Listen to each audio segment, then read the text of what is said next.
नमस्कार, मेरा नाम मुकेश है। आपका ऑनलाइन क्लास में स्वागत है। आज अपनी गणित शिक्षण शास्त्र की क्लास है जिसमें मोस्ट इम्पोर्टेंट 15 क्वेश्चनों को सॉल्व करेंगे, जिसमें पिछले एग्जाम में आ चुके हैं उन सभी इम्पोर्टेंट क्वेश्चनों का मैंने समावेश किया है।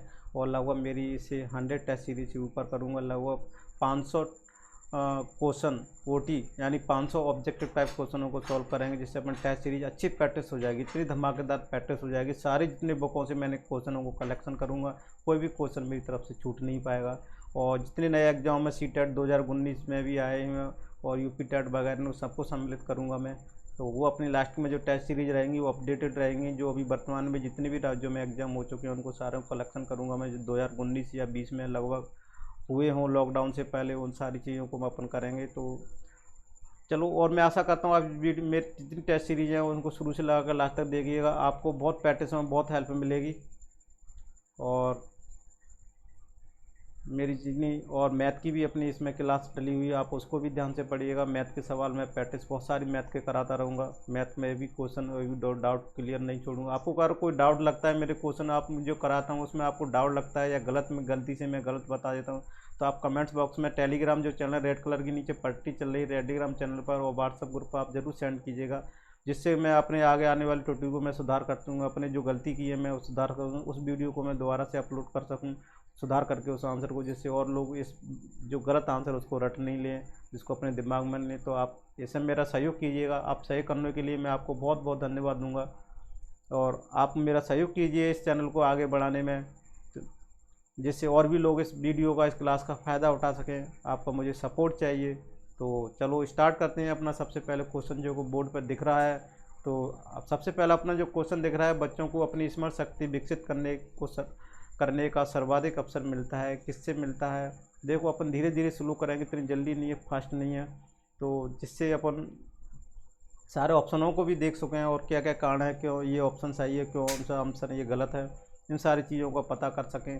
तो देखो, बच्चा को अपनी समझ शक्ति का विकास करने का सर्वाधिक अवसर मिलता है अभ्यास कार्य से या मौखिक कार्य से या लिखित कार्य से, इनमें से कोई नहीं।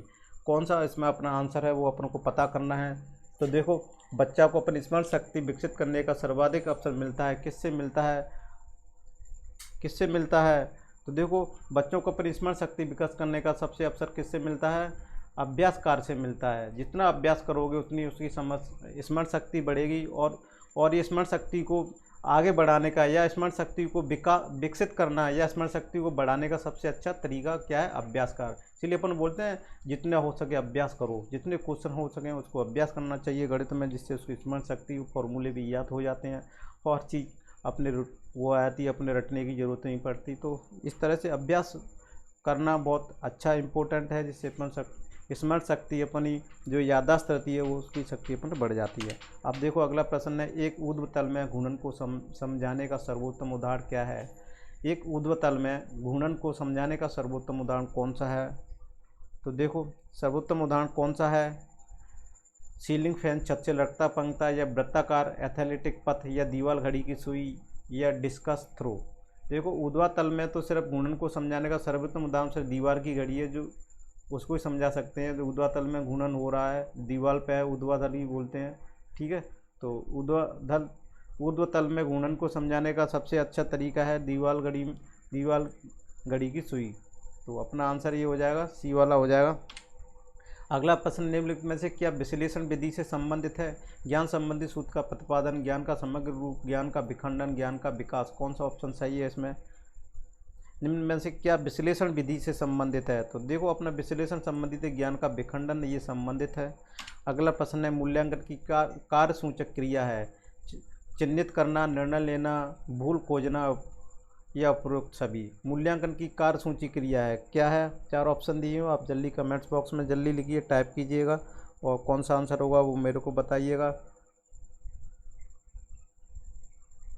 तो मूल्यांकन की कार्य सूचक क्रिया कौन सी है, चिन्हित करना है, निर्णय लेना है, या भूल खोजना है, उपरोक्त सभी है। तो देखो, अपना कौन सा आंसर हो जाएगा, डी वाला आंसर हो जाएगा, उपरोक्त सभी।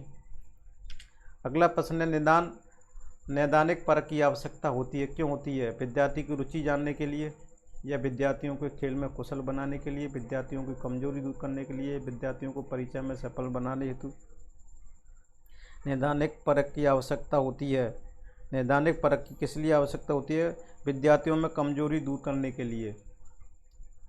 तो कौन सा हो जाएगा अपना सी वाला आंसर सही हो जाएगा। अगला प्रश्न है, देखो रेखागणित शिक्षण की निम्न में से कौन सी उपयुक्त विधि है? रेखागणित शिक्षण की निम्नलिखित में से कौन सी उपयुक्त विधि है? रेखागणित शिक्षण की निम्न में से कौन सी विधि उपयुक्त है?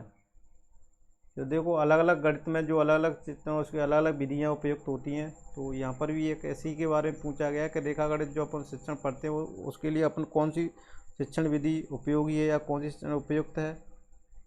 तो देखो विश्लेषण संश्लेषण विधि क्या है इसलिए उपयुक्त है, तो ये अपने उपयुक्त हो जाएगी। अगला प्रश्न है, देखो मूल्यांकन से संबंधित कथन है। आप जल्दी फास्ट बोर्ड पर क्वेश्चनों को देखिएगा और आंसर बताइएगा। और 4 ऑप्शन दिए हुए मूल्यांकन से संबंधित कथन है, 4 ऑप्शन है उसको ध्यान से पढ़ो। मूल्यांकन निरंतर चलने वाली प्रक्रिया है, छात्रों के व्यवहार संबंधी सामग्री एकत्रित करने का साधन है, या शिक्षा के उद्देश्य से घनिष्ठ संबंधित है, या उपरोक्त सभी। तो देखो कौन सा आंसर है इसमें आपको। मूल्यांकन निरंतर चलने वाली प्रक्रिया है, यह छात्रों के व्यवहार संबंधी समग्र एकत्रित करने का साधन है, शिक्षा के उद्देश्यों को घनिष्ठ संबंधित है। तो कौन सा इसमें आंसर अपना सही हो जाएगा? तो देखो इसमें से सभी तीनों ऑप्शन ऊपर के वाले सही हैं। निरंतर चलने वाली प्रक्रिया है, ये तो सबको पता है।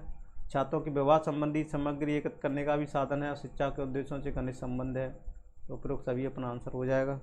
अगला प्रश्न है, 2 समांतर रेखाओं को समझाने हेतु सर्वोत्तम उदाहरण क्या है? सर्वोत्तम उदाहरण देखो ये तो आपको पता ही होगा, सिंपल सा। क्या देखो, क्या रेलवे ट्रैक, सड़क के 2 किनारे, खेल के मैदान के किनारे, नदी के किनारे। अब इसमें से कौन कौन सा ऑप्शन सर्वोत्तम उदाहरण? देखो है तो चारों सर्वोत्तम, लेकिन सब उदाहरण है समझाने के रेखा वाले, सर्वोत्तम पूछा है। सड़क के किनारे सर्वोत्तम क्यों नहीं हो सकता? सड़क के किनारे क्या होते हैं, कभी समांतर रेखा, कभी मुड़ जाती हैं सड़कें, कभी क्या होती हैं जो बीच का गैप होता है कभी, तो वो सही नहीं होता, उपयुक्त नहीं होता है। खेल के मैदान में भी सही उसकी नाप नहीं होती। नदी के किनारे रेलवे का ट्रैक फिक्स नाप होता है। तो सबसे अच्छा बेटर तरीका ये है, समझा तो इससे भी सकते हैं, लेकिन रेलवे का ट्रैक जो रेलवे की पटरी रहती हैं, जो इस तरह से पटरी बनी होती हैं ये 2, इनके बीच में जो समझाने का समांतर रेखाओं के बीच में ये समांतर रेखाएं हो गई, इनको आराम से इस बारे में समझाया सकता है। इसकी जो बीच की दूरी है ना, यहाँ पर भी नापोगे, पट्टियों के बीच में कहीं भी नापोगे तो दूरियाँ क्या होंगी, बराबर होंगी। तो इसलिए इसको समझाना आसान रहता है और अच्छा है रेलवे ट्रैक में। तो ठीक है ना, तो इस तरह से अपन यहाँ इसको कर सकते हैं।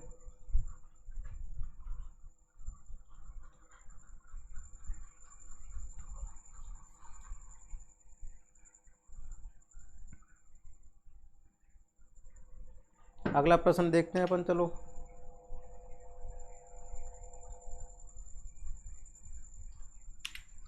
क्वेश्चन को पढ़ो। 24 क्वेश्चन है, यदि किसी छात्र की उत्तर पुस्तिका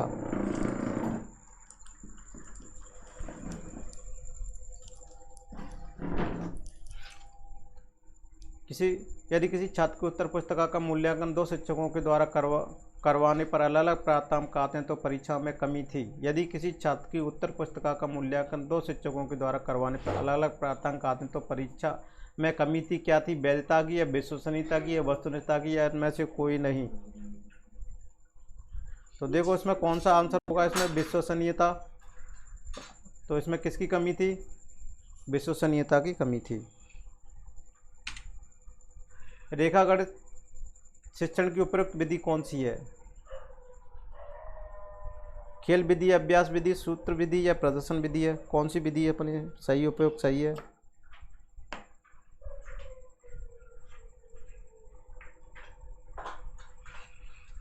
रेखागणित शिक्षण की उपयुक्त विधि कौन सी? सूत्र विधि है। आप जल्दी से कमेंट्स बॉक्स में आप कमेंट्स करते जाइएगा, कमेंट्स नहीं कर रहे हैं आप लोग, इससे मुझे को भी पता चल जाए कि आपके आंसर कितने सही बैठ रहे हैं।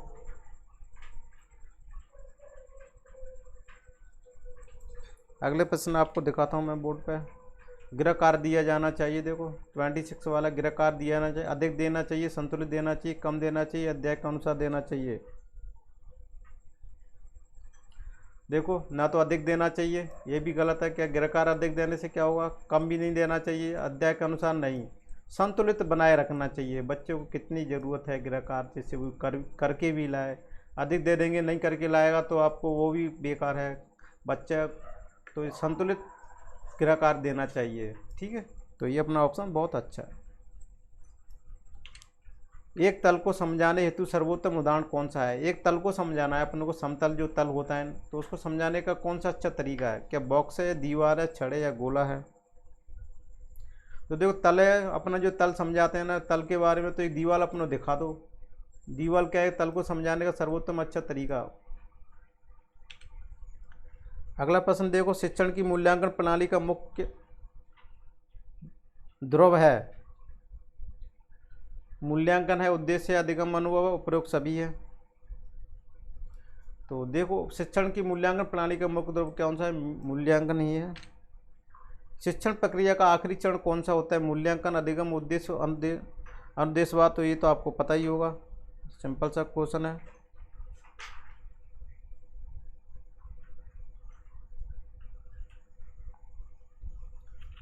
तो सबसे शिक्षण का आखिरी में, सबसे अपने आखिरी में क्या किया जाता है? मूल्यांकन तो किया जाता है, अधिगम तो पहले किया जाता है, उद्देश्य किया जाता है, अनुदेशवाद किया जाता है, लेकिन सबसे लास्ट में मूल्यांकन ही किया जाता है।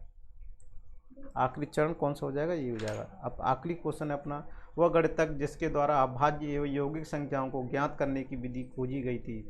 वह गणितज्ञ जिसके द्वारा अभाज्य एवं यौगिक संख्याओं को यानी अभाज्य यानी प्राइम नंबर और कंपोजिट नंबर, अभाज्य को क्या बोलते हैं? प्राइम नंबर से बोलते हैं, कंपोजिट नंबर बोलते हैं इंग्लिश में, को ज्ञात करने की विधि खोजी गई थी। किसने खोजी गई थी? वह गणितज्ञ कौन था?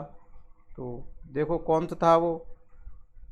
तो क्या आर्यभट्ट था, या एरिस्टोस्थेनीज था, या अरस्तु था, या केपलर था? कौन सा ऑप्शन अपना सही है? तो देखो इसमें अपना ये वाला बी वाला अपना आंसर सही है, एरिस्टोस्थेनीज था। तो मैं आशा करता हूँ आपको ये वीडियो कैसा लगा। अगर आपको ये वीडियो अच्छा लगा हो तो कृपया कर इसकी वीडियो को ज़्यादा ज़्यादा सब्सक्राइब कीजिएगा और ज़्यादा लाइक शेयर करना ना भूलिएगा, जिससे और भी बेचारे गरीब लोगों को इस वीडियो का ज़्यादा फ़ायदा हो सके, वो भी इस मेरी टेस्ट सीरीज़ का फ़ायदा उठा सके। आपके लिए मैं इतनी मेहनत से वीडियो बनाता हूँ, तो मेरे हक बनता है आप इसको लाइक करो, शेयर करना ना भूलेगा। 4 सेकंड का समय लगता है आपको ये शेयर करने के लिए, तो शेयर ज़रूर कीजिएगा। Thank you for watching this video.